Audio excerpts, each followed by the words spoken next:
사도신경으로 우리의 신앙을 함께 고백합니다.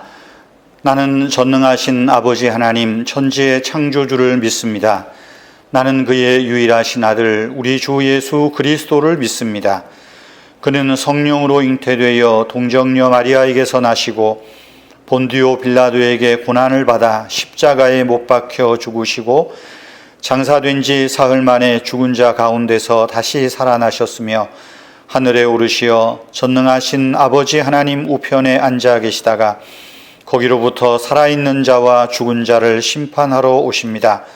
나는 성령을 믿으며 거룩한 공교회와 성도의 교제와 죄를 용서받는 것과 몸의 부활과 영생을 믿습니다. 아멘. 우리 오늘 찬송은 79장 주 하나님 지으신 모든 세계, 우리 함께 찬양하겠습니다. 주 하나님 지으신 모든 세계, 내 마음속에 의욕을 해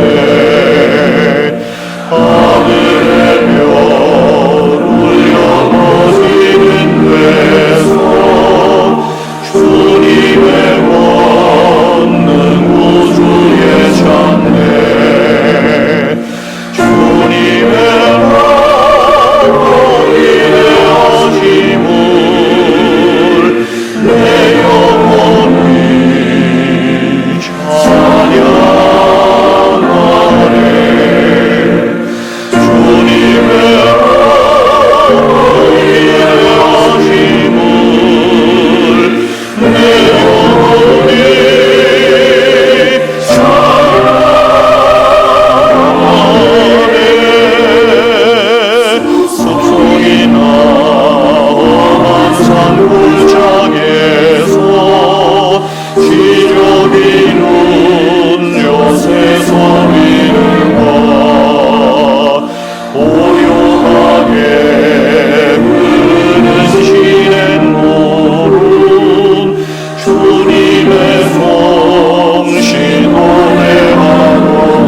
세상에 내 주 예수 세상에 다시 올때 저 천국으로 나 인도하니 나 겸손히 엎드려 경배하며 영원히 주를 찬양하리라. 주님의 어린애 하심을 내 영혼이 찬양하네. 주님의 어린애 하심을 내 영혼이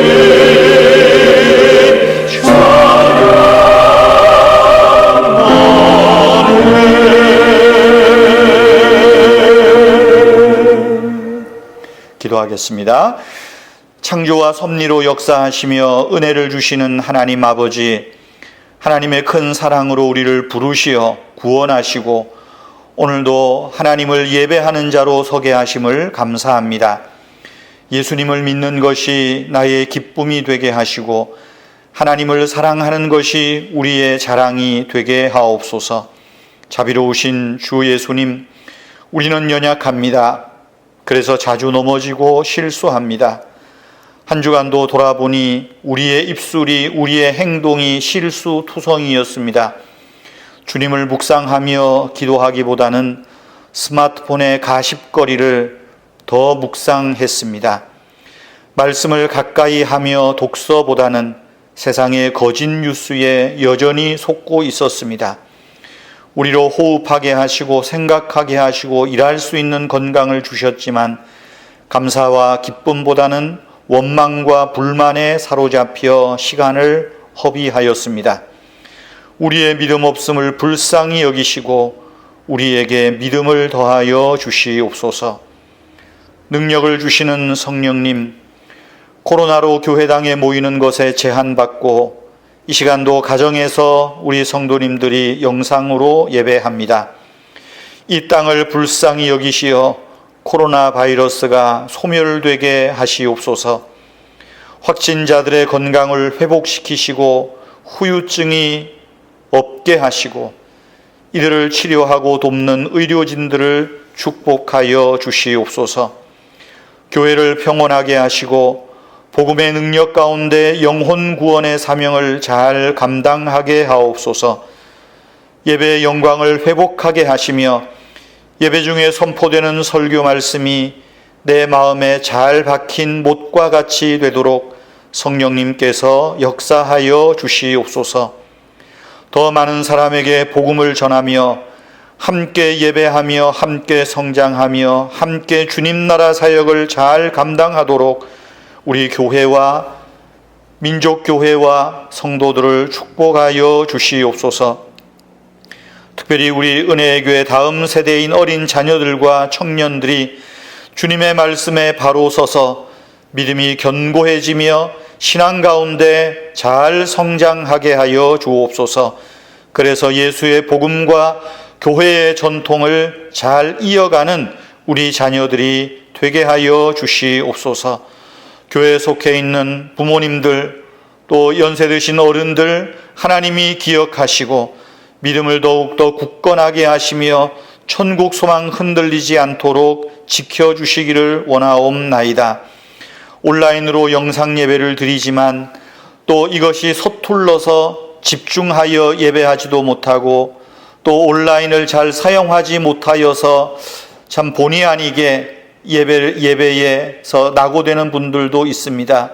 그러나 우리 그분들이 기도하는 그 자리가 예배 자리가 되며 하나님 말씀을 읽는 그 시간이 예배 자리가 되며 주 하나님께서 우리 성도님들을 어루만지셔서 주님의 크신 사랑과 평안을 누리게 하여 주시옵소서.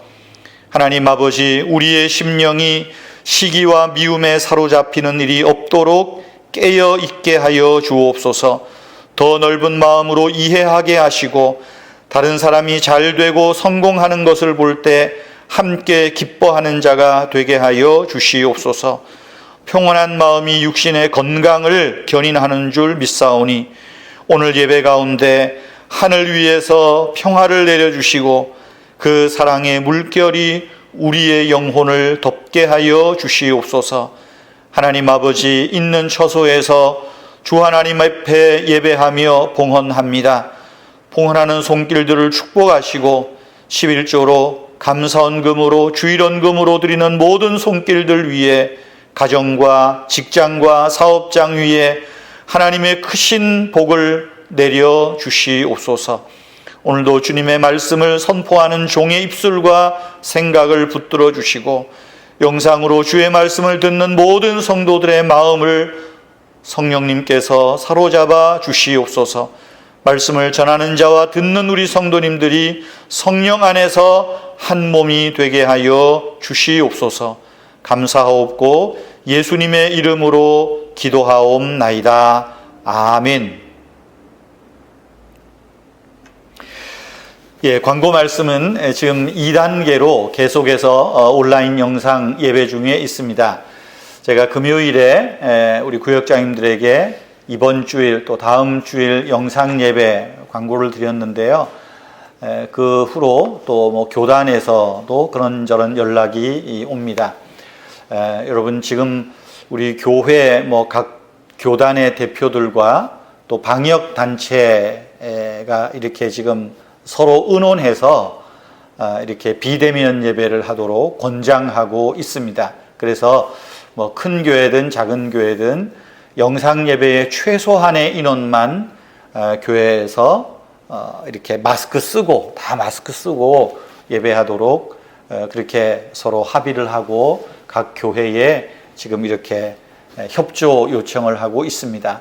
뭐 우리가 마스크 쓰고 또 필수 인원이 와서 예배하는 것도 쉽지 않습니다. 그래서 뭐 매주마다 제가 혼자서 비록 텅 빈 교회당이지만 여러분들 얼굴을 생각하면서 앉아있는 모습들을 다 기억하면서 이렇게 녹화로 우리는 예배를 하고 또 편집해서 여러분 주일 아침에 예배 드릴 수 있도록 하고 있습니다. 여러분, 오늘도 비록 영상 예배로 집중하기가 어렵지만 그래도 한 40여 분, 40분 집중해서 같이 예배 드리면 좋겠습니다. 다음 주일도 영상 예배로 드리게 되고요. 추석 이후 10월 첫째 주일 예배까지도 영상으로 드려야 되지 않을까 그렇게 생각합니다. 아직 10월 첫째 주일 협조는 나오지 않았는데 지금 뭐 추석에도 고향 방문 자제하라고 하는데 제 생각에는 10월 첫째 주일까지는 가지 않을까 싶습니다. 어쨌든 여러분, 추석 명절도 잘 지내시고 여러분이 예배하는 장소가 예배당이고 여러분들이 예배하는 그곳이 하나님을 만나는 장소라는 것 꼭 기억하시면 감사하겠습니다. 이 시간 여러분 준비한 헌금 하나님 앞에 봉헌해 주시고요. 온라인으로 헌금에 참여해 주시면 감사하겠습니다. 오늘 우리에게 주시는 하나님의 말씀은 고린도전서 17장 17절에서 마지막 절 34절 말씀까지입니다. 시간상 다 읽지는 않고요. 23절 말씀부터 23절부터 29절까지만 제가 말씀 읽겠습니다. 23절부터 여러분 자막 보시면서 같이 성경 말씀 읽어주시면 고맙겠습니다. 내가 너희에게 전한 것은 주께 받은 것이니 곧 주 예수께서 잡히시던 밤에 떡을 가지사 축사하시고 떼어 이르시되 이것은 너희를 위하는 내 몸이니 이것을 행하여 나를 기념하라 하시고 식후에 또한 그와 같이 잔을 가지시고 이르시되 이 잔은 내 피로 세운 새 언약이니 이것을 행하여 마실 때마다 나를 기념하라 하셨으니 너희가 이 떡을 먹으며 이 잔을 마실 때마다 주의 죽으심을 그가 오실 때까지 전하는 것이니라. 그러므로 누구든지 주의 떡이나 잔을 합당하지 않게 먹고 마시는 자는 주의 몸과 피에 대하여 죄를 짓는 것이니라. 사람이 자기를 살피고 그 후에 이 떡을 먹고 이 잔을 마실지니 주의 몸을 분별하지 못하고 먹고 마시는 자는 자기의 죄를 먹고 마시는 것이니라. 아멘. 오늘은 지난주에 이어서 예배 질서 두 번째로 성만찬에 관한 설교입니다. 성만찬 질서입니다. 아마 우리가 대면 예배를 한다면 오늘 성만찬에 관한 설교를 하고 바로 이어서 성찬식을 하는 것이 마땅하지만 그렇게 하지 못하는 것이 참 아쉬운 마음입니다. 여러분, 초대교회 예배는 두 부분으로 되어 있습니다. 첫째는 설교입니다. 설교 내용은 무엇일까요? 십자가에 달려 죽으시고 부활하신 예수 그리스도의 사건을 선포하는 것입니다. 이런 설교를 캐리그마 설교라 그래요. 캐리그마, 선포하는 설교. 예수가 우리를 위하여 죽으시고 다시 살아나셨다 하는 겁니다. 또 하나의 설교 행태는 디다케라고 해서 교훈적인 설교입니다. 예컨대 하나님을 사랑하고 이웃을 내 몸과 같이 사랑하라. 오른뺨을 때리거든 왼뺨을 돌려대라. 이런 예수님의 산상수훈 설교 같은 십계명 같은 설교가 디다케에 해당하는 설교입니다. 두 번째 예배한 요소는 성찬입니다. 흔히 성찬이라고도 하고 만찬이라고도 하죠. 성찬식은 주의 십자가의 죽으심과 부활을 하나의 행동으로, 극으로 그려내는 것입니다. 따라서 성찬식은 주의 죽으심과 부활을 선포하며 주님의 나라 잔치를 우리로 기대하게 하는, 기다리게 하는 그런 것을 우리가 염두에 두고 성찬식을 보는 설교로 진행하는 것입니다. 그러니까 설교는 예수님의 구원 사건이, 즉 그리스도의 십자가와 부활이 말로 선포되는 것이 설교라면, 성찬식은 그리스도의 죽으심과 부활하심 그리고 다시 오심을 하나의 극으로, 드라마로 선포하는 설교라 이렇게 말할 수 있습니다. 그렇기 때문에 초대교회에서는 이 설교와 성찬식이 짝을 이루어서 교회 예배의 중심이 된 것입니다. 중세시대에 성찬식이 좀 미신화되어서 타락하다 보니까 이 종교개혁자들이 좀 이렇게 매주 예배 시간마다 하는 성찬식을 좀 띄엄띄엄 하게 됐어요. 그러나 우리도 기회가 되면 최소한 한 달에 한 번, 매주는 아니더라도 한 달에 한 번이라도 성찬식을 하는 것이 바람직하다 하는 저 개인적인 생각입니다. 여러분, 초대교회가 설교와 성찬으로 구성되었다라고 하는 것을 어떻게 알 수 있겠습니까? 우리가 신약성경 사도행전에 기록된 내용만 봐도 알 수 있습니다. 사도행전에 보면 오순절 성령 강림 이후에 최초의 교회, 예루살렘 교회라고 하죠. 그 교회 모습을 보면 알 수 있습니다. 사도행전 2장 42절에 그들이 사도의 가르침을 받아 서로 교제하고 떡을 떼며 오로지 기도하기를 힘쓰니라 그랬어요. 또 2장 47절 말씀에 보면 날마다 마음을 같이하여 성전에 모이기를 힘쓰고 집에서 떡을 떼며 기쁨과 순전한 마음으로 음식을 먹고 라는 말씀에서 보듯이 교회 공동체가 모일 때 사도의 가르침을 받는다.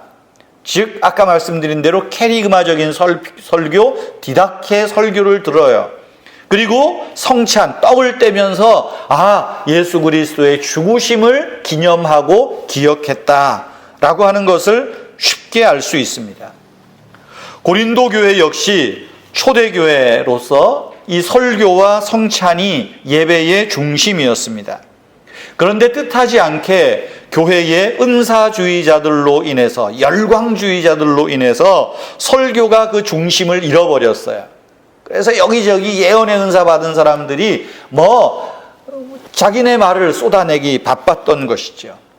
뿐만 아니라 또 고린도 교회에는 파당이 생기면서 교회로 모일 때 파벌로 좀 짜게지기 시작을 한 거예요. 그러다 보니까 성찬이 무질서해지게 되었던 것입니다. 결국 어떻게 돼요?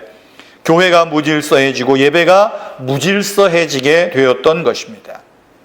이런 사실들을 언급하면서 11장 17절에 보면 사도 바울이 이런 모임을, 오늘날로 표현하면 예배입니다. 이런 모임을 내가 칭찬할 수 없다고 말을 해요. 예배가 예배답지 못하고 성찬이 성찬답지 못한 것은 모임을, 다시 말하면 예배를 해롭게 하는 것이다, 이런 말로 지적을 합니다. 그런데 오늘 제가 이 11장 17절 이하의 말씀을 쭉 살피면서 제 눈을 사로잡는 성경 구절이 이렇게 좀 마음에 확 와닿았어요. 22절 말씀 보시면 너희가 하나님의 교회를 업신여기고 빈궁한 자를 부끄럽게 하느냐, 이런 말씀이 있어요. 하나님의 교회를 업신여긴다, 빈궁한 자를 부끄럽게 여긴다 하는 말이에요. 업신여긴다는 말은 비웃는다, 깔본다, 멸시한다, 그런 뜻입니다. 그러면 하나님의 교회를 업신여긴다는 것이 무슨 뜻일까요? 어디에서 나온 것일까요? 여기 22절 뒤에 부분에도 나오는 것처럼 빈궁한 자, 즉 가난한 자를 부끄럽게 하는 것, 가난한 자를 부끄럽게 하는 그 모임이 하나님의 교회를 업신여기는 행위다라고 말하는 것입니다. 교회로 모일 때 가난한 자를 차별하는 것이 곧 교회를 업신여기는 행위라 하는 것입니다. 그러면 그러겠죠. 아니, 우리가 언제 가난한 자를 업신여겼습니까? 라고 말할지 몰라요. 지금 11장 17절부터 쭉 말하는 내용은 어떤 내용이겠어요? 교회가 예배로 모일 때, 특별히 만찬을 할 때 그런 행위가 나타난 거예요. 가난한 사람들이 만찬에 제대로 끼지를 못해요. 어떤 사람은 만찬에서 떡을 많이 먹고 포도주를 먹고 배부르고 취하는 사람이 있는가 하면, 가난한 사람은 그 만찬에서 빈약해요. 제대로 먹지를 못해요. 그러다 보니까 주의 죽으심을 기억하는 그 드라마에 참석하지도 못할 뿐 아니라 오히려 배를 시장하는, 배를 고르는 일까지 생겼다는 거예요. 바로 이것이 가난한 자를 부끄럽게 하는 것, 차별하는 것이다. 이것은 곧 하나님의 교회를 업신여기는 행위다. 오늘 성경은 말하고 있는 것입니다. 여러분, 우리가 잘 기억해야 됩니다. 오늘날 교회를 업신여기는 사람들이 누구일까요? 믿지 않는 사람들일까요? 오늘 성경을 보면 오히려 우리 믿는 사람들이 하나님의 교회를 업신여긴다는 걸 기억해야 돼요. 우리 믿는 사람들 때문에 교회가 멸시를 받는다는 것을 기억해야 됩니다. 예배를 업신여기고요, 예배가 무질서해지게 되고요, 설교가 이념의 장이 되고요, 이상한 소리들이 많아져요. 업신여기는 거예요. 예배에 참석한 형제 자매를 편을 갈라놓고 교회가 끼리끼리 모이고 파당을 만드는 일 역시 하나님의 교회를 업신여기는 일이라 오늘 성경은 말하고 있다는 거예요. 여러분 생각해 보세요. 교회 안에 분열과 파당이 생기면 끼리끼리 문화가 형성되잖아요. 그래서 끼리끼리 둘러앉아 먹기 시작합니다. 고린도 교회도 그랬어요. 그런데 그 끼리끼리에다가 말씀드린 대로 부자가 가난한 자를 대놓고 차별하기까지 했던 것입니다. 당시 고린도 교회는 가정교회였습니다. 지금처럼 몇백 명이 들어가서 예배할 만한 큰 건물이 있거나 우리 교회 같은 이런 건물을 가진 그런 교회가 아닙니다. 가정교회예요. 가정교회로 모이다 보면 좀 큰 집에서 모이겠죠. 잘 사는 집에서 모이지 않겠어요? 교회로 제공한 그 집주인이 자기와 친한 사람들, 좀 파당을 이룬 사람들, 좀 부자들은 예배에 들어오면 그들은 좀 다른 방에다가, 좋은 방에, 잘 차려진 방에다가 그 사람들을 안내합니다. 조금 늦게 온 사람, 또 좀 가난한 사람, 좀 나와 좀 반대쪽에 있는 사람들은 어떻게 하겠어요? 다른 방으로 안내를 해요. 이미 거기서부터 파당이 나뉘어져 있는 거예요. 그리고 이미 설교가 시작되기 전부터 그들은 안에 차려놓은 만찬을 미리 다 먹고 마시고 배부르고 취하고 그런 상태가 되었어요. 그러니 정작 성찬을 시작할 때 되니까 성찬식을 할 수가 없는 지경이 되어버린 것입니다. 여러분, 이런 모임이 교회다운 모임이었겠습니까? 이런 모임에 사랑과 친교가 있었겠습니까? 사도 바울은 고린도 교회가 지금 이렇게 무질서했다라고 하는 이야기를 듣고 내가 하고 싶은 얘기는 많지만 내가 너희들을 곧 가서 보고 얼굴을 얘기하겠다. 11장 이제 34절에서 그렇게 이야기를 하고요. 여기서는 먼저 이제 예배를 회복해야 된다. 예배 질서를 회복해야 된다. 그러기 위해서 성찬의 정신, 성찬의 본질, 이 교훈을 먼저 이야기하는 것입니다. 성찬의 질서를 이야기하는 거예요. 여러분, 오늘날도 우리가 예배에 참석하면서 성찬식을 1년에 몇 차례 합니다. 성찬에 대한 바른 지식을 가지고 교회에서 행해지는 예배와 성찬에 참여하면 좋겠습니다. 그럴 때 예배가 좀 품위가 있고 성찬이 품위가 있고 질서가 생기지 않겠습니까? 그러면 여러분, 성만찬이 무엇입니까? 결론적인 이야기지만 성만찬은 구원의 과거와 미래가 지금 여기서 현재에서 한 점으로 만나는 시간입니다. 성찬은 예배의 한 중요한 예식인데 이 성찬식이 뭐라고요? 과거 구원의 사건, 미래의 재림의 사건, 하나님 나라 잔치의 사건이 지금 행하는 성찬식에서 만나는 이 시간이 성찬 예식의 시간이라는 것입니다. 그러면 이런 성만찬에 우리는 어떤 자세로 어떤 신앙으로 참여해야 될까요? 첫째로 성만찬은 주님이 고난 받으신 사건을 기억하는 예식입니다. 즉 고난 받으신 예수 그리스도를 기억하고 기념하는 것이 성만찬의 시작이라는 거예요. 그것이 예식입니다. 오늘 성경 11장 20절에 보면 이 성만찬을 우리는 성만찬 이야기를 하지만 성경에 있는 대로 하면 주의 만찬이라고 되어 있습니다. 주의 만찬. 주의 만찬이라는 말은 뭐겠어요? 예수님께서 차려주신 식탁이라는 말이죠. 예수님께서 특별히 당신의 몸을 음식으로, 즉 떡과 포도주로 차려주신 자리가 성만찬의 예식이라 하는 것입니다. 왜 예수님께서 음식을 상징적으로 말씀하실까요? 음식은 우리에게 생명을 가져다 줍니다. 예수님은 당신의 죽음이 우리에게 생명을 가져다 주고 생명을 지탱하는 수단이라고, 음식이라고 지금 비유적으로 설명하고 보여주고 있는 거예요. 그래서 예수님은 자신이 이제 십자가에서 찢어지고 죽임당하는 그 몸의 그 모든 모습들을 상징적으로 설명하고 있죠. 11장 24절에 보면 주께서 잡히시던 밤에 떡을 가지사 축사하시고 떼어 이르시되 이것은 너희를 위하는 내 몸이다. 상징적으로 주시는 말씀이에요. 또 25절 말씀에 보면 잔을 가지시고 이 잔은 내 피로 세운 새 언약이다 라고 하는 거예요. 이 음식을 먹어야 우리가 산다, 살 수 있다 이야기하는 거예요. 여러분, 왜 예수님께서 당신의 몸을 지금 제자들의 만찬의 하나의 식탁의 재료로 설명하고 상징적으로 이야기합니까? 예수님이 떡을 나누고 잔을 넘겨주시는 것은 예수님의 죽음이 주는 구원, 그 구원이 은혜로 주는 선물임을 상징하는 것입니다.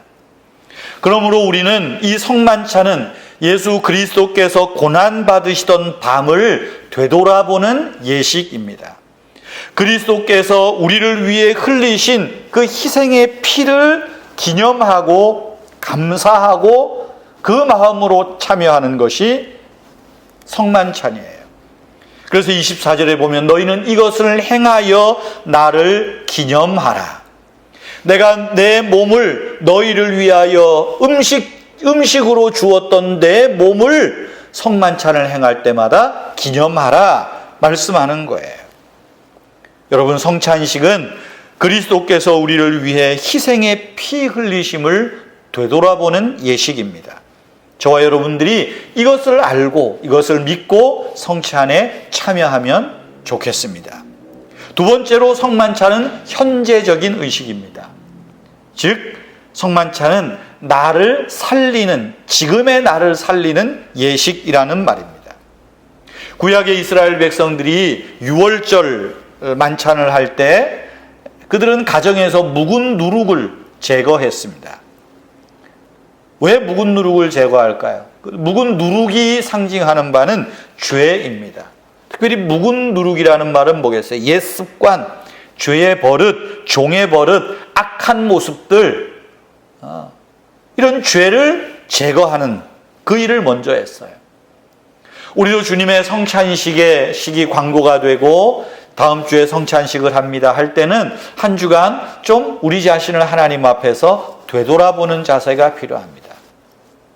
내가 하나님 앞에 불충했던 건 무엇인가? 하나님을 사랑하고 이웃을 사랑하지 못했던 나의 부족한 부분이 무엇인가? 하나님 앞에 회개함으로 우리를 돌아보아야 된다는 것입니다. 그러므로 성찬식에 참여할 때는 이 믿음과 회개하는 심정으로 참여하는 것입니다. 본문 27절, 28절에 보면 누구든지 주의 떡이나 잔을 합당하지 않게 먹고 마시는 자는 주의 몸과 피에 대하여 죄를 짓는 것이니라. 사람이 자기를 살피고 라고 말하죠. 자기를 살피고 그 후에야 이 떡을 먹고 이 잔을 마실지니. 자기를 살피고 먹으라. 왜요?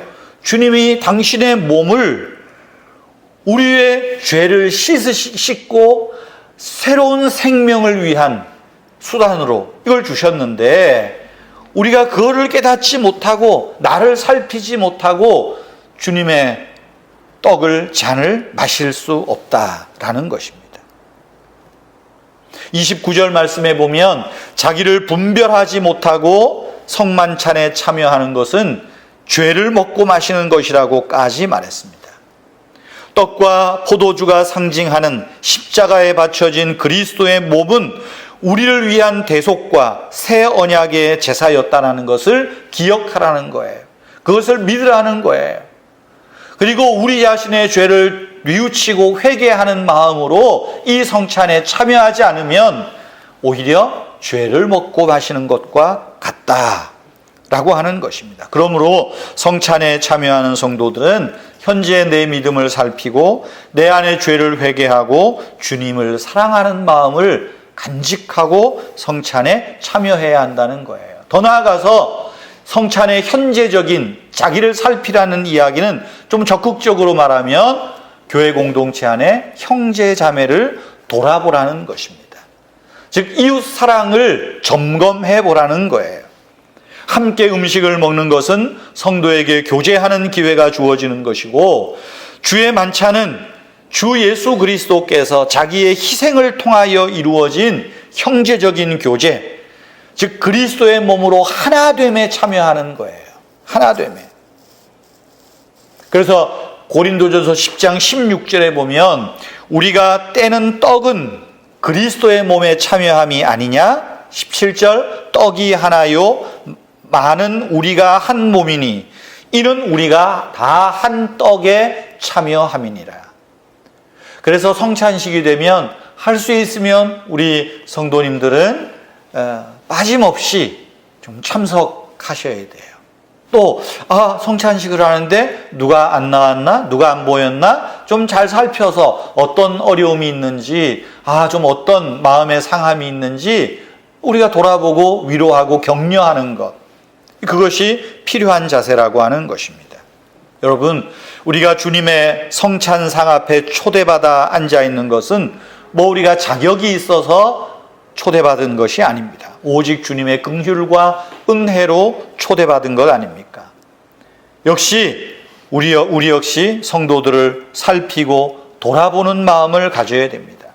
형제 자매들이 그동안 평안한지 어둠에 사로잡혀 있지 않는지 돌아보아야 됩니다.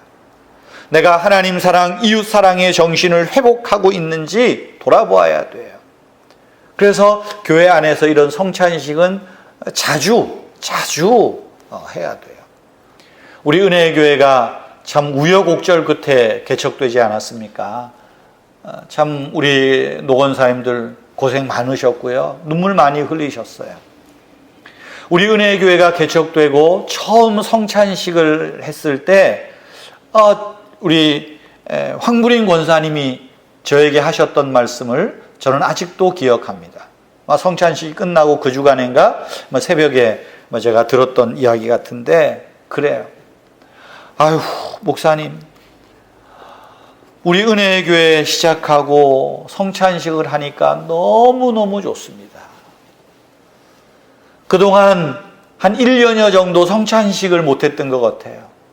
그러니까 오늘 성찬식을 하니까 너무너무 좋습니다. 너무너무 좋습니다. 참 저는 그 말씀을 지금도 기억하고 있어요. 여러분, 성찬은 지금의 나를 돌아보는 거예요. 그리고 교회 안에 형제 자매들의 연약한 부분을 우리가 함께 짊어져주는, 그 짐을 짊어지는 일이다 하는 것 기억하십시오. 세 번째로 성찬식은 다시 오실 주님을 바라보는 예식입니다. 예수님의 최후의 만찬은 그것이 유월절의 완성이라는 것을 보여주었어요.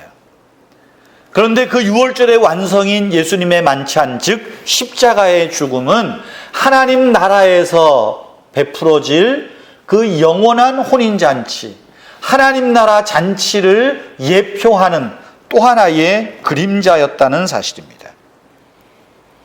예수님은 자기의 임박한 죽음이 예수 그리스도를 믿는 사람들에게는 하나님 잔치에, 하나님 나라 잔치에 참여하여서 생명을 먹고 마시게 하는 사건이라고 해석해 주신 것입니다. 그러므로 성만찬은 하늘의 행복을 미리 맛보는 것입니다. 기쁨 속에서 영원히 주와 함께 연합하게 될 그 어린 양의 혼인잔치에 참여하는 예행 연습이 지금의 또한 성찬식이라는 거예요. 그래서 성찬식이 뭐라 그랬어요? 과거 구원의 사건과 앞으로 올 미래의 사건이 지금 우리에게 보여지고 선포되는 순간이다. 그렇게 제가 말씀을 드렸던 것입니다. 사랑하는 성도 여러분, 우리가 성만찬의 이런 기본적인 가르침을 망각하고 먹고 마시면 그저 행위가 될 뿐이고 거룩하지도 못하고 미신적으로 흘러가 버리고 말 것입니다. 고린도 교회에서의 만찬은 한쪽에서는 배부르고 취하는 반면 한쪽에서는 시장하는 사람들이 생겨났던 거예요. 한쪽에서는 성찬으로 뭔가 은혜를 받았다고 하지만 한쪽에서는 오히려 성찬식이 그들에게 은혜를 빼앗아가는 참 어처구니 없는 그런 일이었다라고 하는 거예요.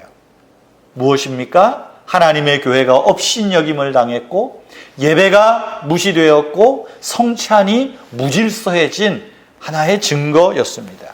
질서가 무너진 거예요. 그래서 33절과 34절에 보면 너희는 떡을 먹을 때 기다리라. 34절에는 배가 고프거든 집에서 먹고 올지니라. 문자적으로 해석하기보다는 11장, 12장의 전체적인 맥락에서 풀이하면 뭐겠습니까? 교회에서 드려지는 성찬은 품위 있고 질서 있게 행해져야 된다. 품위 있는 예배, 질서 있는 예배를 강조하는 것입니다. 사랑하는 성도 여러분, 우리 그리스도인들은 좀 품위를 나타내야 됩니다. 예배도 성찬도 품위와 질서가 있어야 됩니다. 그것이 은혜롭고 감동을 줍니다. 형식을 잘 갖추고 성악을 전공한 사람들이 성가대를 하고 멋있는 찬양을 하고 그런 이야기를 제가 드리는 게 아닙니다. 본질이 살아있는 예배, 하나님을 사랑하고 이웃을 사랑하는 이 이중 사랑의 계명이 실천되고 순종되어지는 예배.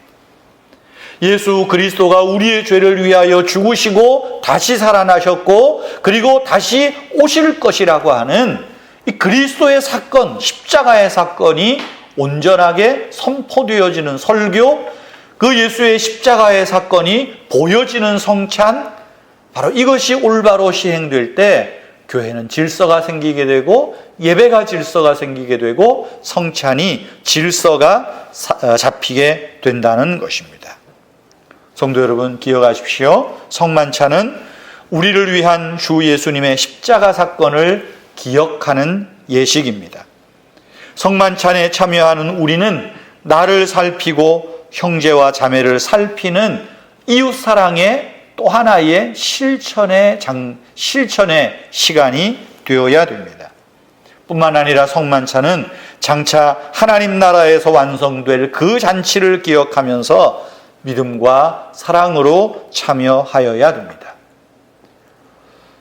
속히 코로나가 물러가고 우리가 한자리에서 예배할 때 좀 이런 마음을 가지고 성찬의 본질을 회복하고 성찬의 질서를 회복하고 그래서 질서 있고 멋있고 아름다운 그런 성찬식이 빨리 그 성찬의 만찬을 우리 한번 빨리 성도님들과 함께 나누면 좋겠다는 생각입니다. 뭐 어떤 분들은 코로나 시대에 온라인 성찬을 하는 시도하는 데도 있더만요. 사회자가 여러분 떡을 드십시오 하면 집에서 카스테라든 어떤 떡을 또 이렇게 들었다가 하는데 제가 볼 때는 여러 가지로 많이 어려움이 있지 않을까 싶어요. 그래서 저는 그것보다는 우리가 다시 모일 때 우리가 오늘 이 말씀들을 다시 한번 리마인드 하면서 주님의 거룩한 성찬이 있어지기를, 또 그런 성찬에 참여하는 우리 모두가 되기를 주님의 이름으로 축복합니다.